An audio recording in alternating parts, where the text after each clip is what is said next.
आज बाबा के 11/8/23 के बाबा के महावाक्य। अभी तुम थोड़ी से हीरे जैसा बन रहे हो, ईश्वर के गोद पाना ही हीरे जैसा बनना है। श्रीमत तुम्हें हीरे जैसा बना देती है। सत्प्रश्न दिया बाबा ने। सतयुग में किसी को तो ताऊसी तखत बादशाही और किसी को दास दासी या प्रजा पद मिलता है, इसका कारण क्या है? उत्तर दिया बाबा ने। सतयुग में ताऊसी तखत उन्हें मिलता जो संगम पर ज्ञान सागर की पढ़ाई को अच्छी रीति पढ़ते हुए धारण करते हैं, ज्ञान रत्नों का दान कर बहुतों को आपसे बनाते हैं, और जो गफलत करते देहाभिमान मारकर हंगामे मचाते उन्हें पद मिलता है। पढ़ाई पर ध्यान न देने वाले ही दासदासी बन जाते हैं। ओम शांति। कोड़ी से हीरा जैसा बनने वाले निकलते पुरुषार्थी बच्चे यह जानते हैं कि माया का तूफान लगता है। बच्चे कोड़ी से हीरा बनने का पुरुषार्थ करते हैं, परंतु श्रीमत पर न चलने के कारण फिर से माया का तूफान लगने से जोत बुझ जाती है। इस पर ही गीत है। बच्चों को अब मालूम पड़ा है कि हम सो पूज्य देवी देवता थे। यह आत्मा सुनती है। बेहद के मोस्ट बड़े बाप द्वारा उनकी ये महिमा गाई जाती है। वह ऊंच भगवान है। सारी सृष्टि में उनको ही याद करते, क्योंकि इस दुनिया में तो बरोबर दुख ही दुख है। ऐसा मत समझो कि सब मनुष्य भी समझते भी हैं। प्राचीन भारत बहुत ऊंच था और सभी खंड अथवा धर्म थे नहीं, इसलिए भारत को प्राचीन कहते हैं। इतना समझते हैं, परंतु वह कैसे हुआ, कब हुआ, भारत हीरे जैसा कब और कैसे बनेगा, यह नहीं जानते। अभी तुम जानते हो। अभी तुम बच्चे सम्मुख बैठे हो और जो प्रदेश अर्थात बाहर सेंटर पर रहते हैं वह भी सुनते हैं। हीरे जैसा बनाने वाला बेहद का बाप कहते हैं, यह तुम्हारा अंतिम ईश्वरीय जन्म है। जबकि भगवान बैठ हीरे जैसा बनाने के लिए तुमको पढ़ाते हैं। भगवान हीरे जैसा बनाने के लिए तुमको पढ़ाते हैं, तो ऐसे बाप का कितना निगाह रखना है। सत बाप, सत टीचर, सत गुरु का निगाह रखा जाता है ना। बाप कहते हैं बच्चों को सुख देने वाला मैं ही हूँ। इस समय तुम बच्चों को सुख देने के लिए आकर अपनी मत देता। भगवान ने जो श्रीमत दी थी वह फिर मनुष्यों ने गीता में लिखा है, परंतु यथार्थ नहीं, अच्छी रीति तो नहीं है ना। आटे में नमक कितनी सच्चाई गीता में। अब यह तुमको ऊंच हीरे जैसा बनाते हैं। स्वर्ग में तो तुम ही आ सकते हो। यूं तो सारी दुनिया की आत्माएं बच्चे हैं बाबा के। प्रजापिता ब्रह्मा तो है ना। इस समय शिव बाबा के पोतरे कहलाते हो, फिर पर पोतरे तर पोतरे भी कहलाते हो। वृद्धि तो होती जाती है ना। वास्तव में सभी का रचयिता मैं बाप ही। पूछते हैं ना कि तुमको किसने पैदा किया, तो कहते हैं अल्लाह व खुदा। इतना समझते हैं, परंतु कैसे पैदा करते हैं, कैसे इतना सब वृद्धि को पाते, यह कुछ भी पता नहीं है। यह तो तुम जानते हो कि सत्युग को बहुत थोड़ी रचना होती है। जरूर रचयिता भी होगा तो जरूर नई रचना रचते हैं। नई दुनिया में देवी देवता पद प्राप्त कराते हैं तो जरूर पुरानी दुनिया का विनाश भी कराते होंगे। यह कोई भी नहीं जानते। अथाह किताब शास्त्र आदि लिखते हैं, समझते हैं यह फिलोसॉफी के शास्त्र है। फिलोसॉफी ज्ञान को कहते हैं, परंतु एक इसको पता नहीं है कि ज्ञान का सागर तो एक ही परम पिता परमात्मा है। तुम इस द्वारा नॉलेज पाकर हीरे जैसा बनते हो। ईश्वर के गोद पाना ही हीरे जैसा जन्म है। हीरे जैसा बनाने वाला बाप हमको हीरे जैसा बना रहा है। बलिहारी इनकी गाई जाती है। सतयुग में तो बलिहारी की कोई बात नहीं है, वहाँ तो यह ख्याल भी नहीं रहता। तुम अभी जानते हो कि हम अभी न शूद्र हैं और न देवता हैं। अभी हम ब्राह्मण हैं। तुमको ही सौदर्शन चक्रधारी कहा जाता है, सारी सृष्टि के चक्कर को जानने वाला।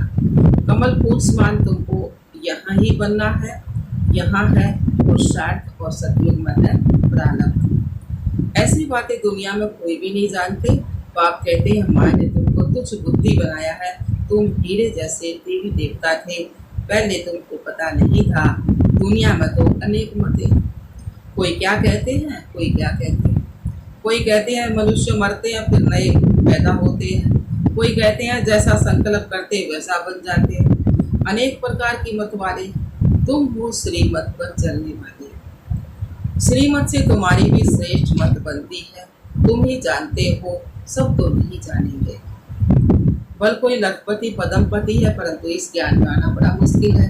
ओटो में कोई ही आता है, क्योंकि साहूकारों पर लपड़े ड्रामा मनूंद ही ऐसी है जो गरीब ही ईश्वर की गोद लेते हैं। यह रथ तो उनका है ना, बाप तथा दोनों इकट्ठे। ब्रह्मा बाबा का ना रथ।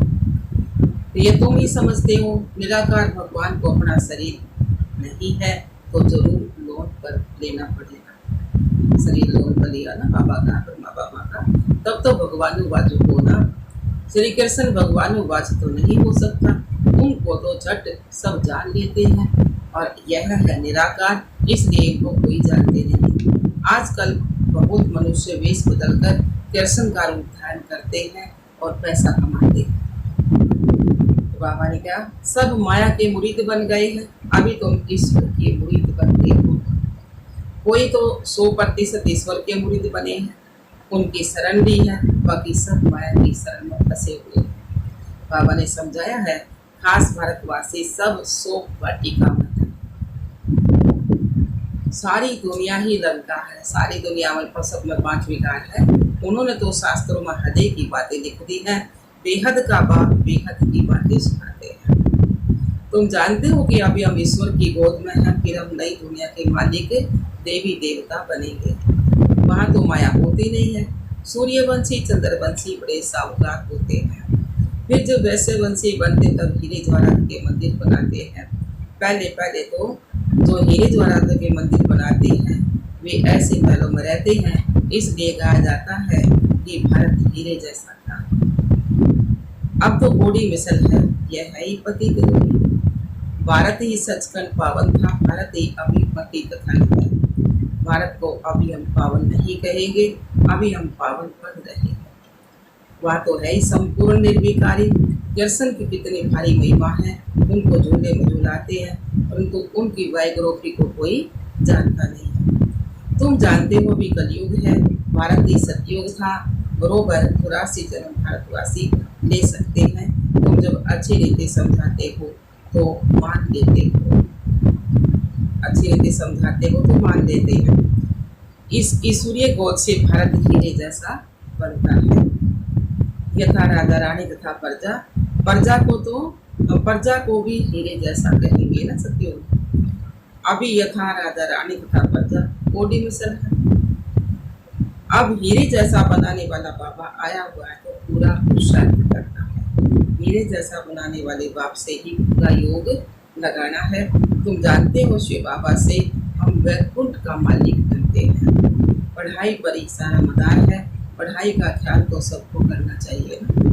घर में काम काज करते भी ऐसा समझो हम गॉड फादर के स्टूडेंट हैं। हमारी पढ़ाई बिल्कुल ही सहज है, एक घड़ी भी आकर सोना जरूर है।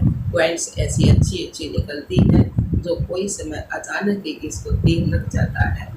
इसलिए मुरली तो कैसे भी करके जरूर सुननी है। नहीं सुन सकते हैं तो कैसे भी करके पढ़ाई पढ़नी है।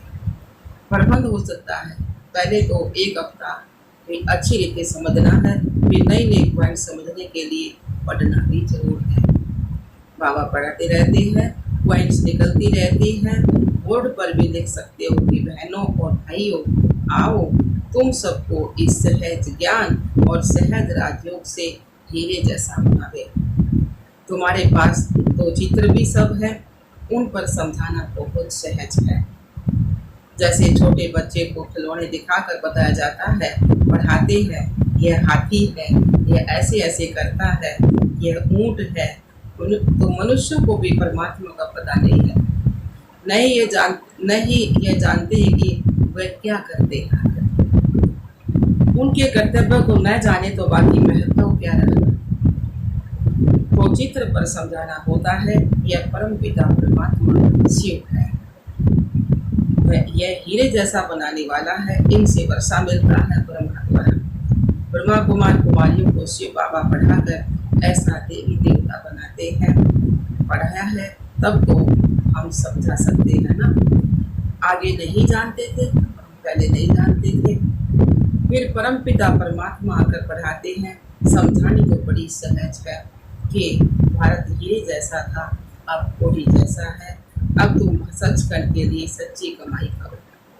पूरी कमाई न करने के कारण बिल्कुल साधारण प्रजा में चले जाते हैं। प्रजा के भी नौकर चाकर बन जाते हैं। बाप का बनकर फिर बाप को हार करने दे देते हैं। तो बाबा समझाते हैं कि बच्चे घर में भी मुरली मंगाकर पढ़ सकते हो। मुरली मिलती रहेगी, कहाँ भी हो तुमको पढ़ना जरूर है। पढ़ो और पढ़ना। विलायत में भी रहते तुम सर्विस कर सकते हो। बाप का परिचय देना है। प्रभाव तो अंत में ही निकलना है। समझेंगे कि बरोबर भारत प्राचीन हेविन था, कितना धन यहाँ से लूट कर ले गए।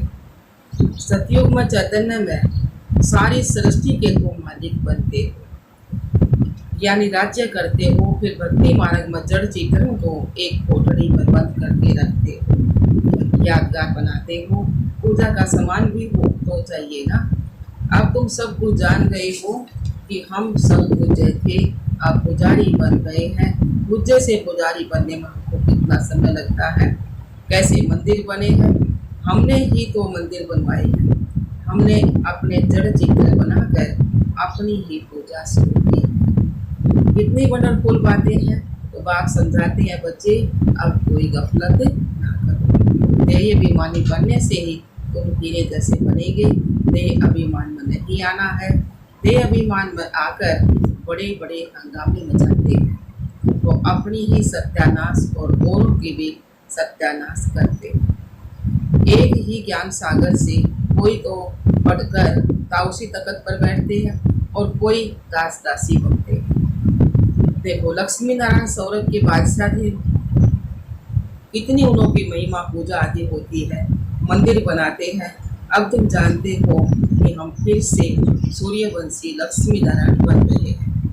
फिर सूर्यवंशी से चंद्रवंशी में आएंगे। राजा ही लेना कितना ऊंच पद है।